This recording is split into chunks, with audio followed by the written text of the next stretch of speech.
Hello friends, आप सभी का स्वागत है आपके अपने ही यूट्यूब चैनल LGR स्टडी में। दोस्तों, जैसा कि आप सभी जान रहे हैं कि इस वीडियो सीरीज में हम लोग क्लास 10th यानी कि मैट्रिक बोर्ड एग्जाम के बेहतर तैयारी के लिए सामाजिक विज्ञान यानी कि सोशल साइंस के महत्वपूर्ण ऑब्जेक्टिव क्वेश्चन का चैप्टर वाइज तैयारी करते हैं। आपको बता दें कि आज यह इस वीडियो सीरीज़ का 19 नंबर वीडियो है। सोशल साइंस के महत्वपूर्ण ऑब्जेक्टिव क्वेश्चन के लिए 18 वीडियो ऑलरेडी हम अपलोड कर चुके हैं।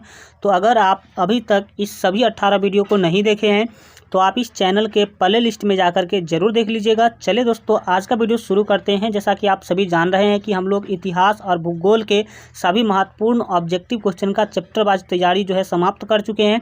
और आपको बता दें कि आज के इस वीडियो में आपका राजनीतिक विज्ञान यानी कि पॉलिटिकल साइंस भी पूरा जो है चैप्टर आज के जो है वीडियो में कंप्लीट हो जाएगा। 3 चैप्टर हम लोग पढ़ाई कर चुके हैं और चौथा चैप्टर और 5वें चैप्टर के सभी ऑब्जेक्टिव क्वेश्चन को आज के इस वीडियो में हम पूरा जो है कंप्लीटली डिस्कशन करने वाले हैं। तो लास्ट तक जरूर देखिएगा, सभी क्वेश्चन को जरूर सीखने की कोशिश कीजिएगा। चलिए जो है हम लोग स्टार्ट करते हैं। चौथा चैप्टर सबसे पहले देखेंगे। जैसा कि आप देख सकते हैं, लोकतंत्र की उपलब्धियाँ। लोकतंत्र आप सभी जानते हैं कि भारत में अभी जो है लोकतांत्रिक व्यवस्था है।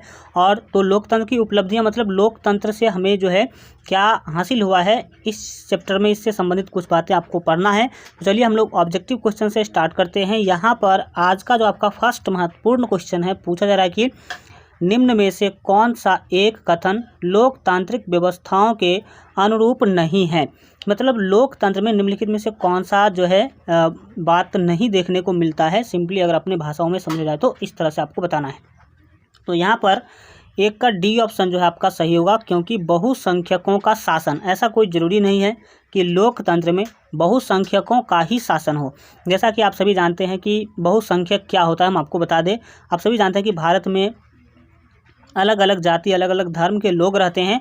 तो बहुसंख्यक किसे कहा जाता है, आपको बता दें कि जिस धर्म या फिर जिस जाति के लोगों का संख्या अधिक हो उसे हम बहुसंख्यक कहते हैं। क्या कहते हैं? उसे बहुसंख्यक कहते हैं। तो बहुत सारे लोग मानते हैं कि लोकतंत्र में बहुसंख्यकों का शासन होता है। ऐसी कोई बातें नहीं है।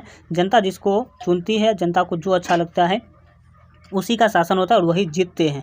तो बहुसंख्यकों का शासन ऐसा कोई भी अनुरूप जो है नहीं, यहाँ पर कोई भी ये व्यवस्था नहीं होता है। ठीक है, नेक्स्ट आप देखेंगे जो आपका 2 नंबर महत्वपूर्ण क्वेश्चन है। क्वेश्चन के द्वारा यहाँ जो है आपसे पूछा जाए कि लोकतांत्रिक व्यवस्थाओं ने निम्नांकित किन मुद्दों पर सफलता पाई है। मतलब लोकतांत्रिक जो व्यवस्था है वो निम्नलिखित में से किन मुद्दा पर जो है सफलता प्राप्त किया है, यह आपको बताना है।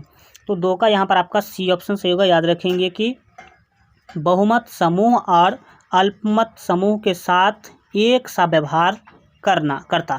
ठीक है, ये जो लोकतांत्रिक व्यवस्था आई है तो बहुत सारे पहले देखने को मिलता था जिसका संख्या अधिक है उसका जो है सब फैसिलिटी दिया जाता था, लेकिन जिसका जो है अल्पमत होता था मतलब जिसका जो है कम संख्या होता था उसको सभी फैसिलिटी नहीं देखने को मिलता था। लेकिन जब लोकतंत्र आया है तो इसमें सभी को, बहुमत समूह जो भी है और अल्पमत समूह जो भी है, दोनों को एक साथ जो है एक सा व्यवहार जो है देखने को मिल रहा है। नेक्स्ट आप देखेंगे 3 नंबर महत्वपूर्ण क्वेश्चन है। पूछा रहा कि आज दुनिया में लगभग कितने देशों में लोकतंत्र विद्यमान है। मतलब जैसे भारत में लोकतंत्र है वैसे दुनिया के कितने देशों में लोकतंत्र अभी विद्यमान है, अभी चल रहा है। तो यहाँ पर आपका ए ऑप्शन से होगा। याद रखेंगे 100 देशों में लगभग अभी जो है लोकतंत्र जो है चल रही है। नेक्स्ट देखेंगे हम 4 नंबर क्वेश्चन है। पूछा जा रहा है कि लोकतंत्र में चुनावों में भाग लेने और अपने प्रतिनिधियों को चुनने का अधिकार किसे है। भाग लेना और अपने प्रतिनिधि मतलब अपने नेताओं को चुनने का अधिकार किसे होता है लोकतंत्र के अंदर, यह आपको बताना है। ठीक है, तो 4 का यहाँ पर आपका बी ऑप्शन से होगा। याद रखेंगे जनता को, किसको? जनता को अपने प्रतिनिधि को चुनने का पूर्ण अधिकार होता है। नेक्स्ट हम देखेंगे 5 नंबर क्वेश्चन है। पूछ रहा है कि किसके फैसलों में व्यक्तिगत पूर्वाग्रहों की अधिकता रहती है। व्यक्तिगत पूर्वाग्रह की अधिकता किस में होती है। ये पूर्वाग्रह क्या होता है? पूर्वाग्रह मतलब कोई भी काम करने से पहले हम क्या कर लेते हैं, अपने मन में अब धारणा बना लेते हैं कि ये करेंगे तो ऐसा गलत हो जाएगा, यह करेंगे तो ऐसा गलत हो जाएगा। तो कौन ऐसे जो है व्यक्ति होते हैं जो क्या करते हैं, पूर्वाग्रह पाल करके रखते हैं। 5 का यहाँ पर आपका सी ऑप्शन होगा। गैर लोकतांत्रिक जितने भी शासक होते हैं, जो जितने भी लोग होते हैं वो सभी ऐसा करने को देखे जाते हैं। नेक्स्ट 6 नंबर क्वेश्चन को देखेंगे, पूछा रहा कि लोकतंत्र के परिणामों में, यहाँ पर आपको बोला गया लोकतंत्र के परिणामों के मूल्यांकन का सही आधार क्या है। लोकतंत्र के क्या परिणाम मिल रहा है, इसके मूल्यांकन का मतलब इसका जो है जांच का सही आधार क्या है। तो 6 का यहाँ पर आपका सी ऑप्शन से होगा। याद रखेंगे कि विविधताओं का साम्राज्य, विविधताओं का साम्राज्य मतलब सभी प्रकार के लोग जो है यहाँ पर रह रहे हो, यही इसका जो है सबसे मूल्यांकन का सबसे बड़ी जो है यहाँ पर कह सकते हैं कि आधार है। अगर सभी को समान अधिकार मिल रहा है तो समझ लीजिए कि क्या है, लोकतंत्र है। नेक्स्ट आप देखेंगे यहाँ जो आपका 7 नंबर महत्वपूर्ण क्वेश्चन है, पूछा जा रहा है कि किसी व्यवस्था के, बोला गया कि किसी व्यवस्था के फैसलों में व्यक्तिगत लोकतंत्र के परिणामों के संदर्भ में सही कथन कौन सा है। कोई भी व्यवस्था है उसके प्रति अगर लोकतंत्र के परिणामों के संदर्भ में निम्नलिखित में से कौन सी जो है सही कथन कौन सा है, यह आपको बताना है। तो 7 का सी ऑप्शन आपका सही होगा। याद रखेंगे कि लोकतंत्र विविधताओं में जो है सामंजस्य लाने में सक्षम है, विविधताओं में सामंजस्य लाता है, इसमें लोकतंत्र क्या है, सक्षम है। नेक्स्ट आप देखेंगे 8 नंबर क्वेश्चन के द्वारा पूछा जाए कि बिहार में पंचायती राज संस्थाएं हैं, बिहार में जो पंचायती राज संस्थाएं हैं वो कैसी है। तो 8 का यहाँ पर आपका सी ऑप्शन से होगा। याद रखेंगे कि ये 3 स्तरीय है। पंचायती राज संस्थाएं कितने स्तर में होती हैं, तो त्रिस्तरीय जो है पंचायती राज संस्थाएं होती हैं। नेक्स्ट हम लोग 9 नंबर क्वेश्चन को देखेंगे। आगे बढ़ने से पहले आपको बता दें कि मैट्रिक बोर्ड एग्जाम की बेहतर तैयारी के लिए अगर अभी तक आप हमारे मोबाइल ऐप को डाउनलोड नहीं किए हैं तो इस वीडियो के डिस्क्रिप्शन बॉक्स में आपको हमारे मोबाइल ऐप का लिंक मिल जाएगा, वहां से ज़रूर डाउनलोड कर लीजिएगा। जो लोग पहले से डाउनलोड करके रखे हैं तो वो मोबाइल ऐप को अपडेट ज़रूर कर लीजिएगा। चलते हैं हम लोग 9 नंबर क्वेश्चन को देखते हैं। पूछा जा रहा है कि बिहार में पंचायती राज संस्थाओं में महिलाओं के लिए कितनी सीटें आरक्षित हैं। मतलब पंचायती राज संस्था में महिलाओं को कितना प्रतिशत सीट आरक्षित किया गया है। तो यहाँ पर आपका जो है 9 का जो आपका सही आंसर होगा वो ये होगा, डैट मीन्स 50%। नेक्स्ट हम लोग देखते हैं 10 नंबर क्वेश्चन है। पूछा रहा कि भारत में कहाँ महिलाओं के लिए आरक्षण की व्यवस्था है।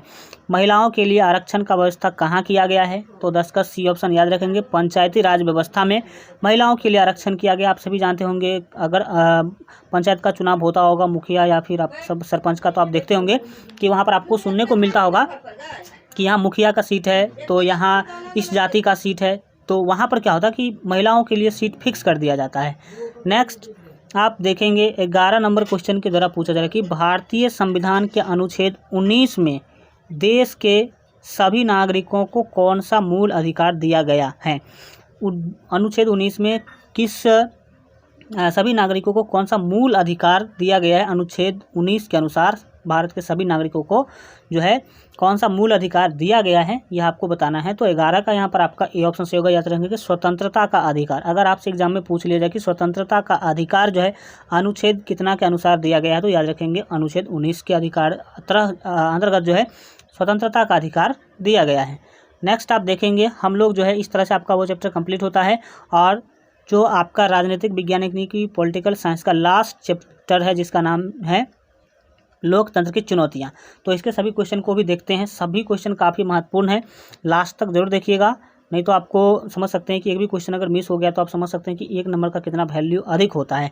1 नंबर क्वेश्चन है, पूछा है कि लोकतंत्र की सफलता निर्भर करती है, लोकतंत्र की सफलता जो है वो किस चीज़ों पर निर्भर करती है।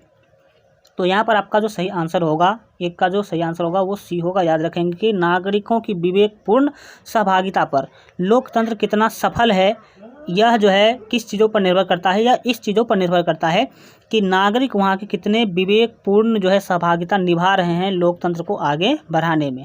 नेक्स्ट हम लोग देखेंगे 2 नंबर महत्वपूर्ण क्वेश्चन है कि 15वीं लोकसभा चुनाव से पूर्व लोकतंत्र में महिलाओं की भागीदारी थी। जब 15वीं लोकसभा चुनाव नहीं हुआ था तो लोकतंत्र में महिलाओं का भागीदारी कितना था। तो यहाँ पर आपका 2 का जो सही आंसर होगा वो ए होगा। याद रखेंगे 10%। कितना प्रतिशत, 10% आपका बिल्कुल सही आंसर होगा। नेक्स्ट आप देखेंगे 3 नंबर क्वेश्चन के द्वारा पूछा जाए कि लोकतंत्र जनता द्वारा तथा जनता के लिए शासन है, यह कथन है।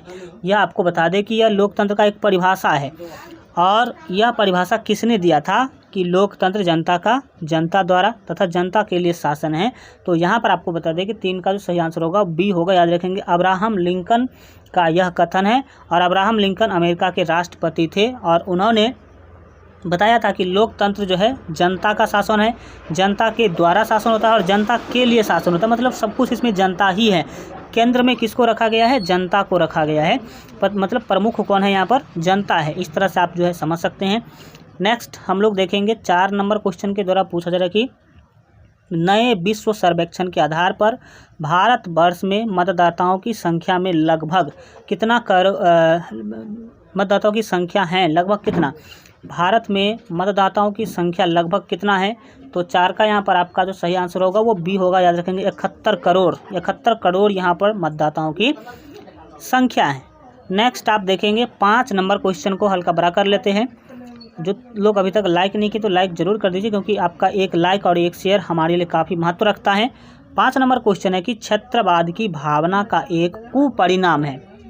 अब ये क्षेत्रवाद क्या होता है?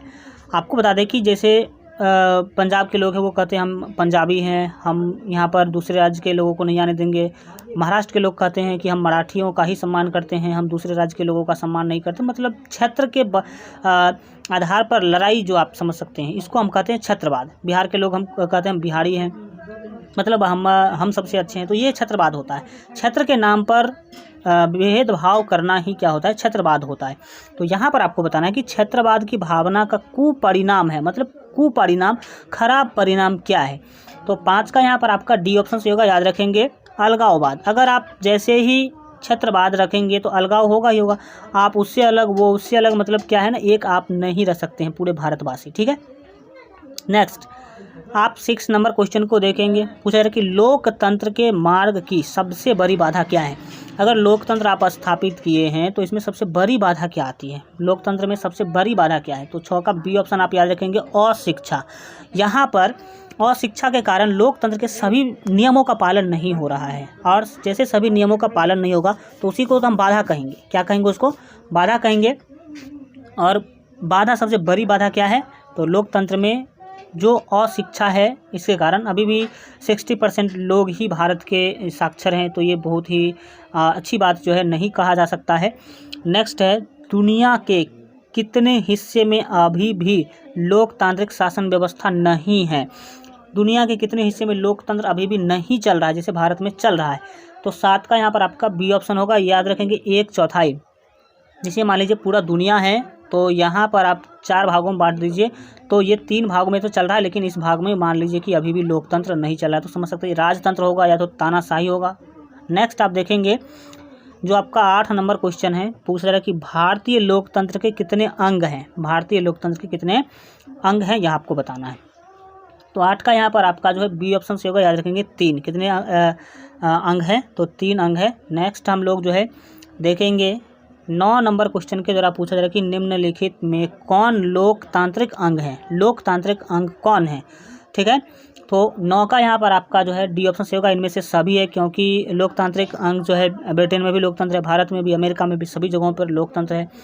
नेक्स्ट 10 नंबर क्वेश्चन को देखिए। पूछा जा रहा है कि भारत में सर्वोच्च न्यायालय के मुख्य न्यायाधीश की नियुक्ति कौन करता है? सर्वोच्च न्यायालय जो है जो दिल्ली के अंदर अपने भारत का, तो उसमें जो मुख्य न्यायाधीश होते हैं, मुख्य जज जिसको आप कह सकते हैं, उसका नियुक्ति कौन करता है? उसका बहाली या फिर उसको शपथ कौन दिलवाते हैं?